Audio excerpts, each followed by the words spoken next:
So I'm a 21-year-old creative that just creates videos for a living, sells digital products, and today I'm gonna bring you guys just my day-to-day. I'm down in Tampa Bay, Florida, visiting my Millionaire coach, and this entire vlog is gonna be around why it's so important to surround yourself in a good environment with people, etc. And my coach will be in this vlog a lot too, so he'll be teaching you guys also, and what our day-to-day kind of work slash nice chill life is like. So without further ado, let's go down and meet my coach. Sitting down in the car waiting for me. I'm taking too long.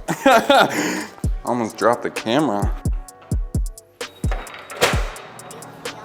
There he is.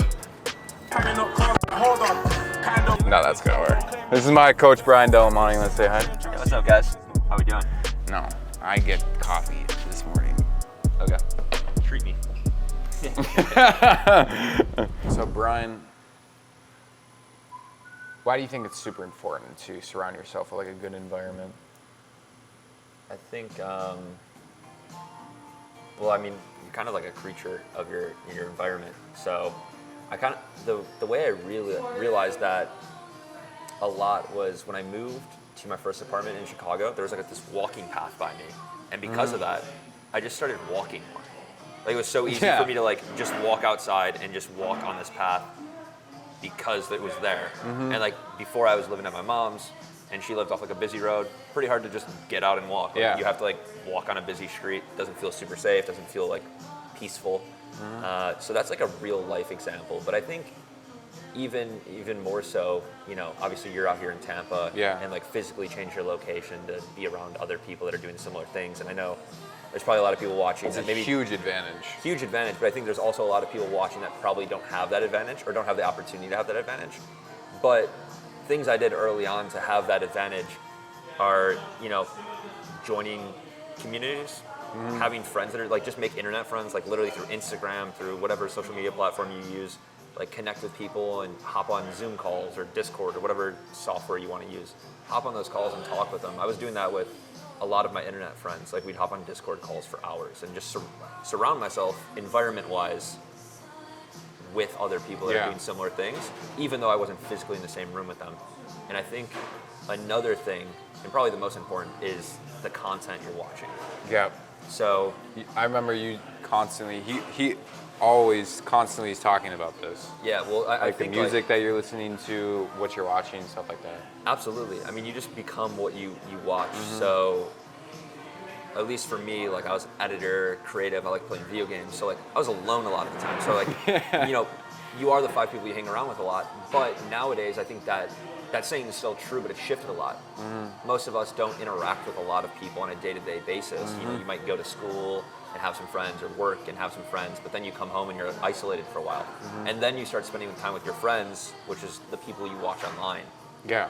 So, you know, if you're intentional with who you pick, the content you watch, it can go a really long way. Because you can watch entertainment content and just kind of numb yourself, or you can be strategic and pick, you know, watch people like Torsten. Like Torsten's gone from, dude, I mean, no, for real though. I mean, there's so many editors that have taken so long to find success, and you've done it in a rather short period of time, and it's like there's obviously some nuggets they can learn from you. So it's you know, picking the right people to watch and surround yourself with online is really, really important. Luckily, we live in an age where there's so many great options. Agreed. So just picking those people that resonate with you, that are pushing you to be better. You know, obviously in person I think is the best. If you can be around great people in person, it's way better than online. But if you don't have that, the next best thing is community or just even content.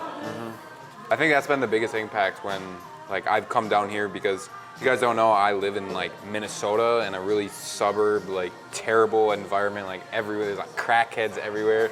And just from coming from all up there all the way down here, it's been a huge difference. Like all your friends are just, they're rich.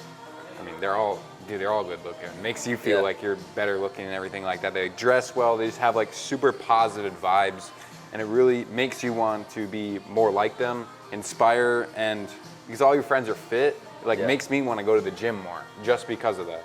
Yeah, I mean, there's plenty of days where I'm like, I don't feel like going to the gym or whatever, and my buddy Anthony's just like, yo, we're going to the gym. Yeah, let's go to the gym in a few minutes. I'm like, all right, fine. Or like before I came here, he's like, hey, you want to work on the roof together? And it's like, just those things are, yeah, just, it's like people that hold you accountable and do and like the same things you do. Like I journaled that this morning about environments and stuff like that. An environment can be a really great thing or a Really bad bad thing, So yeah. it's important to be self-aware enough and intentional enough to design your environment to serve you and not to hurt you. Yeah. Because even like, I think one of the biggest things is like right now, if your environment encourages you to, we'll use me for example, like play video games a lot. Yeah. Like I think, nothing wrong with them, but I was playing obsessively, like a lot. And my environment was making me it was so easy to play. Like I was living at my mom's, I wasn't around friends, I wasn't doing any other hobbies and stuff. And when I moved to my new apartment, I intentionally had an office, and I was like, this office is for work. When I'm in here, I'm working. I uninstalled all the games. And because of that simple environment shift, even when I felt like playing the game or whatever, I had that barrier to stop me. Yeah, me too. And even another funny thing I did, this is actually a little extreme, don't do this, or you could, is when I first moved into my apartment, I intentionally didn't get, like in my living room for like the first month, a couch or a TV. Because if you don't have a couch or a TV, it's pretty hard to watch TV. Dude, that's so funny because my TV, I broke the line that connects the goat or the Roku. So the buttons and stuff don't work, and then it just sits there. It has so much dust on it, and I don't even watch TV really anymore. Yeah. I think if you, a little hack, if you want to improve the environment you're around, look at the things that you're doing like unconsciously. What are the things like you do day to day that you're just like, you get home from work, you take off your shoes, and what do? Like, do you sit down at the couch and turn on Netflix? That's some really good advice. Like, okay, well then, if you don't want to do that, of course you can actively think, I'm not going to do that today. A little harder than maybe unplugging your TV and hiding your remote or taking the batteries out and putting the batteries in a drawer. And then it's like you have to make at least an active decision to be like, I want to watch TV. Because there's nothing wrong with it. It's just, if you're doing these things unconsciously and it's stopping you from getting where you want to be, then just think, okay, how can I make it harder? Dude, that's some great advice. I'm going to drop even more bombs later in this video, so make sure to stick around. All the way to the end. Dude, this is going to be a good vlog. I'm going to share my best secret all the way at the end. I feel that.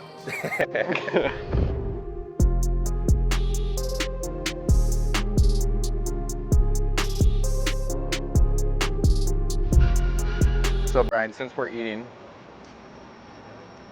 do you think that food has made a huge impact on like your environment and just like your day-to-day like life or your business in general?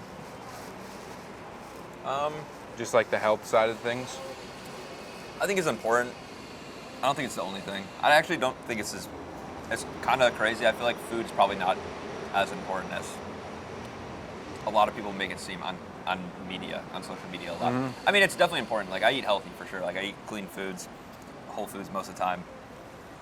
But I think when I started, I really wasn't. Like I always kind of valued health and stuff. So it's it definitely gives you the mental clarity though when you start. Oh, for sure. Yeah. I think it actually played a pretty huge impact on mine because when I would eat like crap, I'd feel like crap and I didn't want to do anything then. Yeah. I'd feel bloated all day or just didn't have a lot of energy, like when I went to the gym and just stuff like that. But and I had a lot of brain fog, and then like immediately when I started eating healthy and like got into shape and everything like that, like everything just seemed a lot easier, and I felt like I was a lot more productive, and at the end of the day I felt really good. I think that's generally true. I don't think it's bad though to have like a cookie now and then. I'm definitely guilty of that. Oh, yes. I've probably gotten like two extremes before, like where I didn't care at all, and then like super strict, like all whole foods, like wouldn't eat anything with like any processed, anything. It's like, I don't know, I think if you go too far in the extreme too, it almost takes away from your life too. Like you should enjoy, like you said, have a cookie, have a dessert, have some good food every once in a while. 90% of the time eat some good food, and I think that's huge. Yeah, how's that macaroni? It looks good. Dude, it's so good. You want to try my steak? I'm good. We're at Naked Farmer, so it is a think it's like a small chain in just Florida, like just this general area, but it's basically like farm to table, all locally raised and sourced food. So cooked with no It's seed so oils. good. It's like all olive oil and stuff. So There goes all my food. It's really good. I love eating whole food because that's like what I try to eat majority of the time I'm eating. So Yeah. this is like calls my name every day. And this is like another thing that I think environment has is like depending on where you live, like here in Tampa, at least downtown area where I live, there's really not too many bad food options. It's like if I were to throw like a dart at the board on the map of like all the food places, it'd be more likely that I'd pick somewhere healthy than unhealthy. So just being around people that do the same thing as you, like, you know, obviously businesses come with that as well. So like Naked Farmer, there's a bunch of like really health conscious places around here. So it makes it easy to eat, easier, even when you're eating out. That's so true. Because I know like being in the suburbs, like I've definitely lived there plenty of times too. In Chicago, it was like the healthiest thing we probably had was like a Chipotle or something like that. Yeah, and then it's just a bunch of fast food. That's so funny because that's exactly where I live. It's Yeah. only healthy option is Chipotle. Even then, it's not like super healthy because they use bad oils. Yeah, no, exactly. So places like this make it easier to eat out and be healthy. I think it's super important too to identify what things in life that you just have a maximum amount of money you would spend on it and don't really care. Like for example, equipment. Like you said a while ago that you just, or for like books, like if you think a book will help you, you don't really care how much money it is, obviously in reason, because you're Yeah. probably not going to spend $500 on a book. Yeah, it's not like the price of the book. It's just like if I see 5 books that I like, I'll just buy them all. I mean, if there's a $500 book, there's almost a guarantee I'm not buying that book. I can almost unless it's like like it's like the thing I need. Yeah. I can almost like because there's so many great books for $15-20, but like, you know, I'll go to the store and I won't like be like, oh, I can't get this one, and like it's like if there's 2 that call my name, like just get it. Like knowledge, education is something I value a lot. So spending money on that, books, courses, whatever, mentorship, food. Generally, I mean, like, there's obviously like crazy expensive restaurants, but like quality food. Yeah, I was just I about to say don't mind that's quality mine. food. Like spending more money on food at a grocery store or something because it's good. Yeah. Yeah, gear, software, subscriptions, anything business related, it's like pretty much a no-brainer. If it involves leveling yourself up, there's not really much thought that goes into the expense of it. Exactly. But there'll be like little things that I'm like more particular about. That's sick. Yeah. Like I'll more question like double chicken at Chipotle than like Double chicken here. than like a $4,000 laptop or something like that. Yeah. I'll think more about the decision of like it's like, do I need double chicken? It's like it's probably enough protein with like I'll literally be like that before, but then gear is like a no-brainer. That's funny. I'm it's surprised funny you 'cause haven't upgraded to your laptop then. You just see no point. It works. I'm just like I think I'm a pretty practical guy. Like when my laptop starts giving me more headaches, I'll upgrade. I have like an M1 MacBook, so it edits the videos I need well. Every once in a while, it'll give me like something slow, but like I feel like that's kind of all laptops to some extent. Once it starts doing that more and it's actually like taken away from like my workflow, I'll just be like, it's time to go.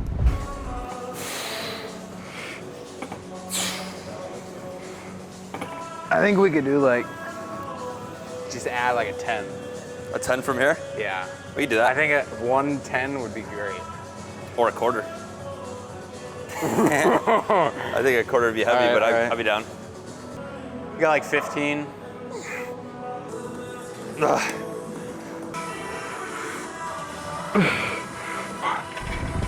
Brian, What's up? do you think it's important to come to a gym like this rather than like cheap out and go to a gym that's filled with a ton of like overweight people? I do. It's a huge difference coming to here. Yeah, I think than where it I'm depends on what your goal is and like how dedicated you are. Like any gym works, like right? Yeah. You don't even need a gym to get in shape. But I think if you want to be inspired and motivated, and also have the potential to like connect with people, surround yourself in like a higher environment, kind of like everyone here takes health really serious. A lot of them are business owners or doing really well for themselves. Like I do think it adds to the fuel, but you don't need it. Like if you're in a position where you can't afford a gym, like dude, do some push-ups, do some squats, do some jumping jacks, go for a run, you're good. Like, but yeah, I do think like if it's like you have the money, but you're just trying to save money to like not be in a good environment, I think, you know, go for the better gym. That's some solid advice. I think it's better too to go with a friend if you have some that actually want to push you. I think so. That'll actually work out, because I see a lot of people, they'll go to the gym and then they'll just talk the entire time. I'm guilty of that for sure. I'm definitely super big on like finding what works for you. Like I like working out with a friend like two-ish times a week. Because I also like quick workouts too. Sometimes I'm just like, I just go in and like, I just don't want to talk to anyone. I probably don't push myself as hard when I'm by myself, but you know, I've been going to the gym for a while. I can get a good workout in and leave. But if you really do want to like go to the next level, like a lot of times being with a friend or a gym buddy or something can push you.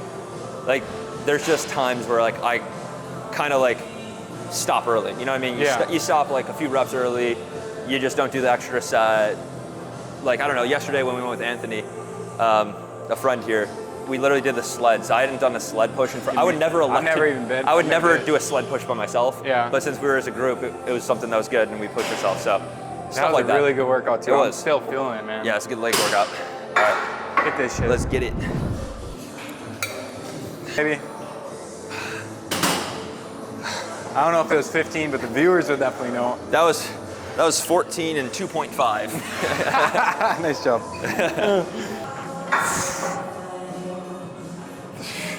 Yep, come on, 3 more. I think it's super important though to get into a gym exactly like this. Like everyone here is just jacked, dude. Everyone here is huge, and it really makes you want to just push more and get to the gym more.